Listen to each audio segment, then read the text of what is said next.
Hi guys, welcome back. So now we will start with the Power BI desktop application. We will see how we can import data, what kind of sources are available, everything. But before we start with that, we need to understand what is the purpose of all of it. Because as I've mentioned in the last lecture, it's not just about creating all these charts. I can easily change them. Or if you spend some time here, I'm sure you will get used to it and you will learn it. It is like any other tool. There might be few additional complexities where you may need some helping hand, but it's a tool like calculator, computer, anything which is new. So when you are not exposed to something, you don't know it. Now this is of course in the professional space, so we want to quickly learn it, and that's why we usually prefer something like a course. But as far as learning any tool is concerned, that's easy. What is hard is data analysis in this case, or the concept in general. Why do you want to build this report? How you should approach it? Let's say you join a company as data analyst. Your bosses, your stakeholder, they call you. They ask you to build a dashboard. Now, what should be your starting point? Now, even if you know Power BI, this is not going to help us. This is not going to help you. You don't know how to start. So even before you import your data in Power BI, or for that matter, any other tool you can think of, you need to start with basic questions. Questions which are going to start your journey, start your project. So let's say you're working for Amazon, Flipkart, Google, any other such company. Now you need to build a dashboard where you need to capture some of their important metrics, KPIs. And I will talk about what is KPI and metrics. So don't worry if you're not comfortable with these terms. But when you are working on any dashboard or any report, data analysis is all about data. And data is all about metrics, indicators, these things. So how should you approach it? Because there could be n number of indicators. A website will have so much information, right? So how should you start? So even before you do anything, you need to ask few basic questions. So let me show you what are those basic questions. First question is always, what is the purpose or objective of this report? What we are looking to understand? Because when you talk about dashboard, reports, as I mentioned earlier, you're not doing any predictive modeling here. If you haven't watched those videos, I'll suggest please go through them. Data analysis is essentially used for descriptive analysis. Descriptive analysis is essentially all about describing the current situation, where you are, using the recent or the current data, past data in general. So when you are trying to answer the question, what is the purpose or objective? The answer to this question will tell you what kind of metrics you should target. So, if let's say your company has launched some kind of advertising campaign, whether they are showing ads on TV, Google, Facebook, LinkedIn, Twitter, Instagram, it doesn't matter where. But let's say they have launched a marketing campaign. And if your management is looking to understand the performance of that campaign, so that is your keyword here, performance of marketing campaign, right? Because then we can target those indicators, KPIs. And KPIs essentially stands for key performance indicators, or they can be also referred as metrics. So pardon my handwriting. So idea is metrics, a key performance indicator. It could be like number of visitors. In product management, in business analysis, you will often come across these terms: daily active users or daily active visitors, weekly active visitors or users, things like that. If you're talking about someone's health, it could be heart rate, blood pressure, blood sugar. So anything which can be used to measure something, and that measure can indicate some kind of health, some kind of status. That is essentially your KPI or matrix in a very oversimplified manner. So, our original question was, what are we trying to achieve here? So, let's say we have a marketing campaign. Now, then we need to do some research to identify associated data. For example, purpose is performance of marketing campaign, but why are we doing it?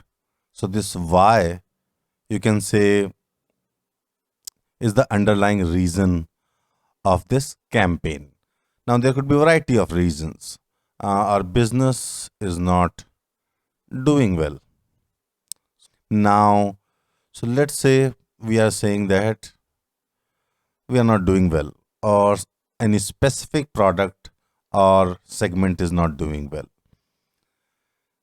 Let's say your apparels are not doing well.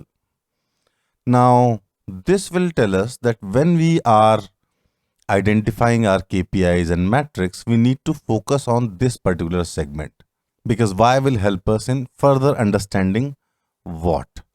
So, if we are doing a marketing campaign, then we are doing it to promote our apparels, or it could be any other segment. If you are in some other industry, let's say insurance company, you are doing some marketing campaign, so maybe you are promoting a specific kind of products.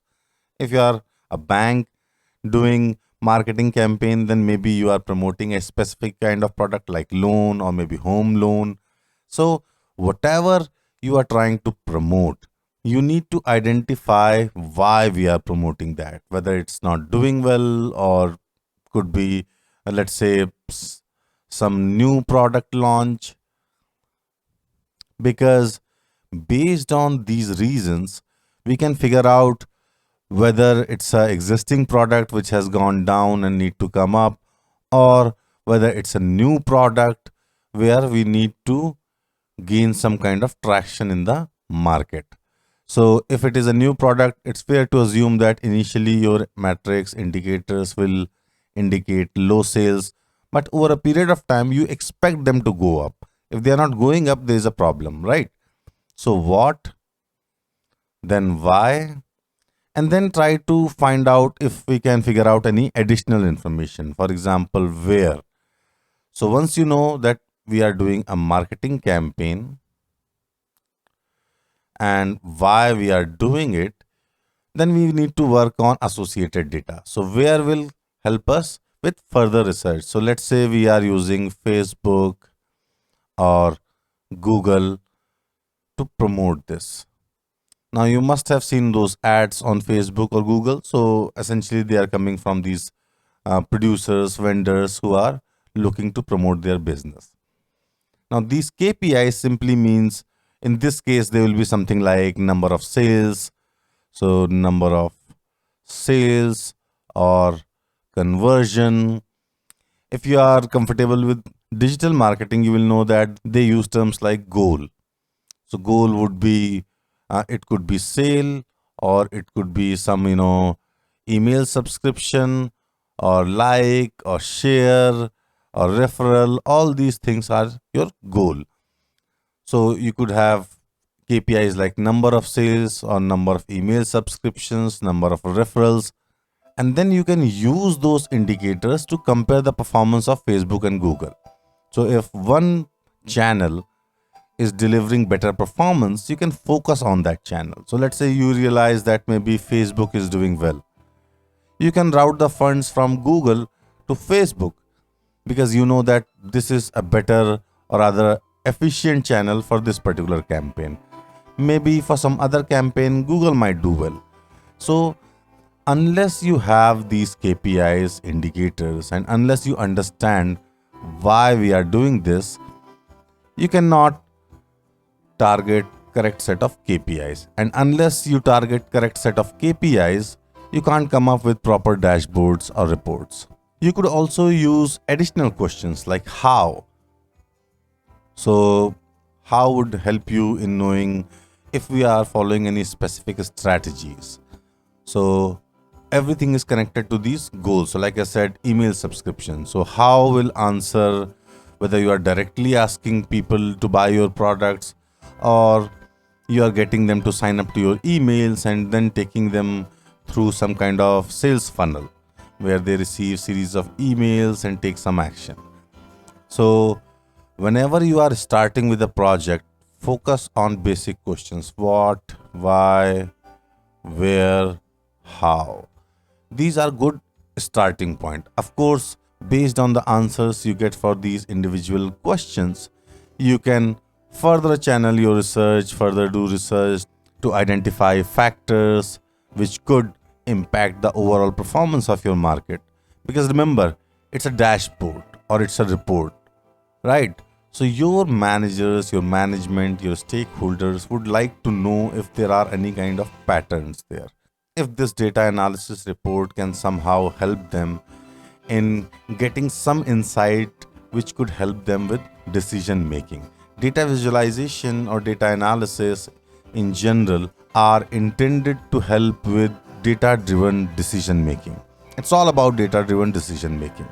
You're not building machine learning model here when you are using Power BI or Tableau.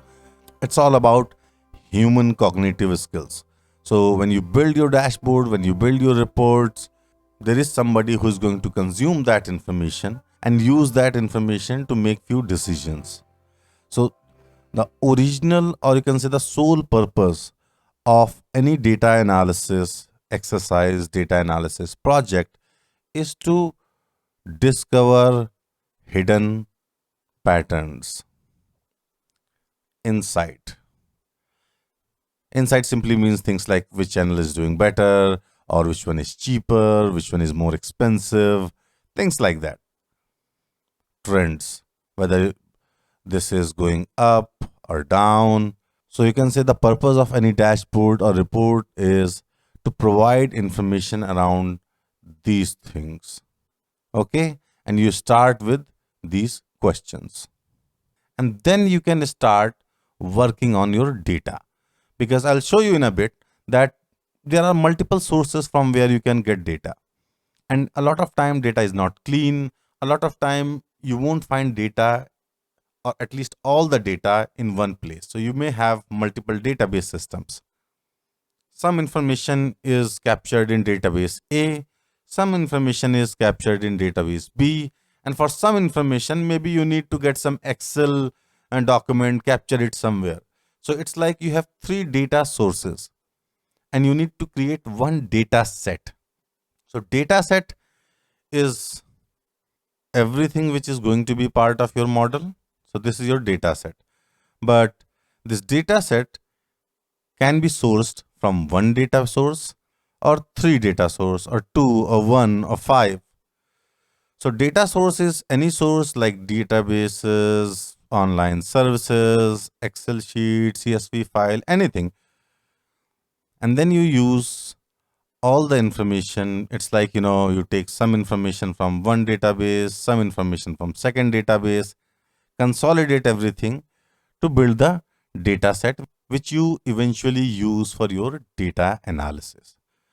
So this is your starting point. This is not going to end things. So remember, this is at a very initial stage. You have got some data. You probably doesn't have any data. It's just that somebody called you, said, hey, you need to work on this project where you need to maintain a dashboard for XY application or XY campaign. Okay. So what exactly you need to do next? How should you move from here? So let's say, let's add another sheet here. So let's say you have found that you are going to track this marketing campaign. Okay. Now, when you are talking about data analysis, whether it's predictive modeling, machine learning, or anything, a simple data visualization, you need to be comfortable with the concept of variables. Now, if you're coming from a background of programming or maths, you know what variables are. But if you don't have any such background, to put it simply, variables are used to denote certain objects, certain columns, certain values. Okay, so let's say you can create a variable and you can name it whatever you want, and you can assign it a value.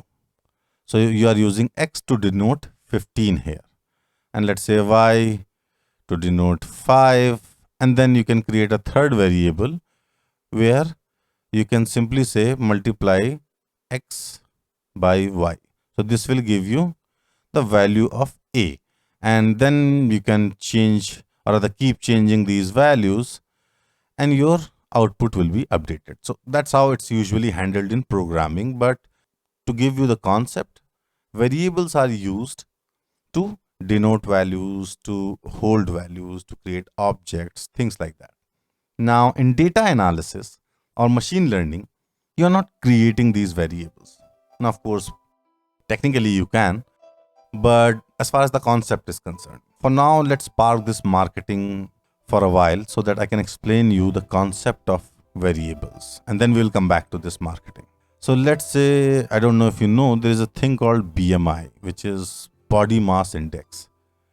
Now, body mass index is dependent on the weight of the person and the height. There's a formula which I don't remember, but we can use weight and height to calculate body mass. Now, let's say you are looking to build a dashboard.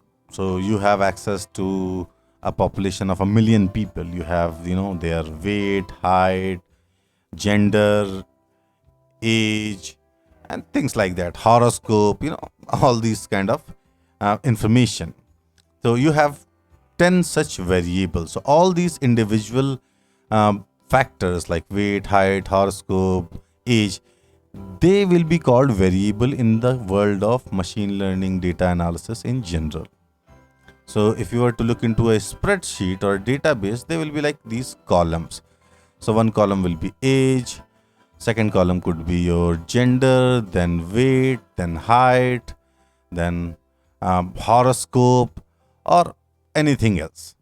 And then you will have 1 million rows with the information of all the people. So my name is Akhilen, so there will be Akhilendra, his age, gender, weight, height, horoscope, then somebody else and their information. So all these individual columns here, they are your variable. And in the world of machine learning and data analysis, there are two kind of variable. One is called dependent variable. This could be a little bit technical or you can say statistical in nature, but if you are looking to get into data analysis, it's a must. You have to understand it. So there are two kind of variable. One is dependent variable and second one is independent variable. Now, dependent variable is the one which you are looking to explain, which you are looking to target. So this is your target variable. So let's say in case of BMI, we are interested in seeing or finding any pattern in BMI. So BMI will be our dependent variable. And what does this dependent mean? It exactly means that this BMI is related to these factors here, all or some, but this is the one which is getting impacted due to these factors. So it's a one directional relationship. Age, gender and all these factors are impacting BMI. They are impacting BMI, but BMI is no way impacting them. So let's say my height is, I don't know, maybe 5'7" or 5'8", and my weight is around 70. And if we calculate, we get X BMI. So if I increase or decrease these values, my height and weight, this X will go up or go down.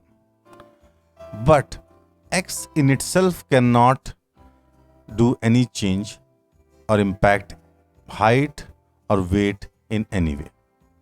So factor which cannot affect other factors, influence other variables, is your dependent variable. And independent variables are those which are impacting the dependent variables, but they are not getting influenced in any way. So we have seen that, let's say somebody who is 5.7, I mean, we have a range, like they could be 60 kgs or 80 kgs or even 100 kgs, right? We can't say that if somebody is 100, then they will be or they have to be 5.7. They can't be 5.6 or 5.8, at least as part of current project. So whenever you are working in any data analysis project, you need to identify your dependent and independent variables based on this information. Where is this? Yes. What, where, how. So step number 1 is find out the objective, then find out how these things are getting impacted, where company is looking to achieve the target, and any other information you can collect about the project. And then identify your dependent and independent variables. Now, of course, you can begin this research even before you have access to actual data, but even before you launch yourself into the Power BI, if you can get access to some data, it will always help you in your research. For example, this is COVID data for India based on states, and we will use it later. But let's say I'm just beginning my analysis. At this stage, I don't need to load it into Power BI and start working on it. I should just use this spreadsheet, go through it, get used to it, see what kind of information is there, and then try to see if there is something which could help me in identifying my dependent or independent variables. Sometimes it could be straightforward. So, as we were talking about this marketing campaign, such projects will be quite clear. They will usually have some specific metrics. So, usually in digital marketing, they will have conversion. So they will have something like number of sales or conversion. So whenever you see such variables or such information in any data set or any data source, fair to assume that that is going to be your dependent variable.